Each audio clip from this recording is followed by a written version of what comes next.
மக்கள் எல்லாருக்கும் வணக்கம். நான் சிங்கர் அனு ஆனந்த்.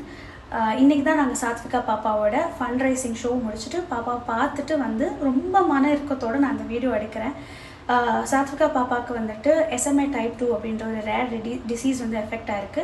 அது வந்து அவங்களுக்கு ஜோல்ஜென்ஸ்மான்ற ஒரு 16 crore rupees அமெரிக்காவிலேருந்து கிடைக்கிற இன்ஜெக்ஷன் போட்டால் தான் அவங்களுக்கு வந்து க்யூர் ஆகும். அது அவங்களுக்கு 2 வயசு ஆகிறதுக்குள்ளே போடணும். அவங்களுக்கு இப்போவே 1.5 வயசு ஆகிடுச்சு. பெரிய படம் ரிலீஸ் ஆகுது இல்லை ஏதாவது ஒரு ஃபிலிம் ரிலீஸ் ஆகுதுன்னா நம்ம வந்து அதுக்கு வந்து 250 ரூபா ஒரு டிக்கெட்னாலும் யோசிக்காமல் போட்டு பாக்ஸ் ஆஃபீஸ் வந்து கோடிக்கணக்கில் ஹிட் பண்ண வைக்கிறோம். அப்படி இருக்கும்போது இங்கே ஒரு குழந்தை, ஒரு 1.5 வயசு குழந்தைக்கு வந்து ஒரு ரேர் டிசீஸ் இருக்குது. அவங்களோட அப்பா அம்மா கடந்த 1.5 வருஷமாக பல வழியாக ட்ரை பண்ணியும் அந்த சொன்ன அமௌண்ட் அவங்களால கலெக்ட் பண்ண முடியல.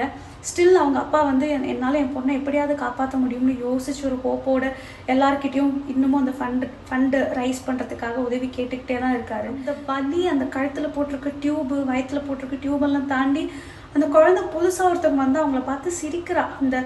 அதெல்லாம் தாண்டி அந்த குழந்தை அவ்வளோ ரியாக்ட் பண்ணுறா. உண்மையாகவே அவள் ரொம்ப இன்டெலிஜென்ட்டான குழந்தை. எனக்கு என்னென்னா, தமிழ்நாட்டில் 75 மில்லியன் கிட்ட பாப்புலேஷன் இருக்கும். நம்ம எல்லாரும் சேர்ந்து ₹1 போட்டால் கூட அந்த 16 கோடி நம்மளால் கலெக்ட் பண்ண முடியும். ரொம்ப வருத்தமாக இருந்தது. சத்தியமாக என்னால் ஒரு ஆள் கிட்ட அவ்வளோ காசு இருந்திருந்தா நான் அந்த வீடியோ எடுத்திருக்கவே மாட்டேன். என்னால் ஆனால் நம்ம எல்லாரும் நினச்சா அந்த குழந்தைய காப்பாற்ற முடியும். கண்டிப்பாக அந்த குழந்தை இது மூலியமாக க்யூர் ஆனானா அவள் ரொம்ப இன்டெலிஜென்ட்டான குழந்தை, பெரிய ஆளாக வருவாள். அவங்க அப்பாவோட ஐடி அண்ட் லிங்க் எல்லாம் நான் கீழே போடுறேன். உங்களால் முடிஞ்சால் அவங்களுக்கு வந்து ஹெல்ப் பண்ணுங்கள்.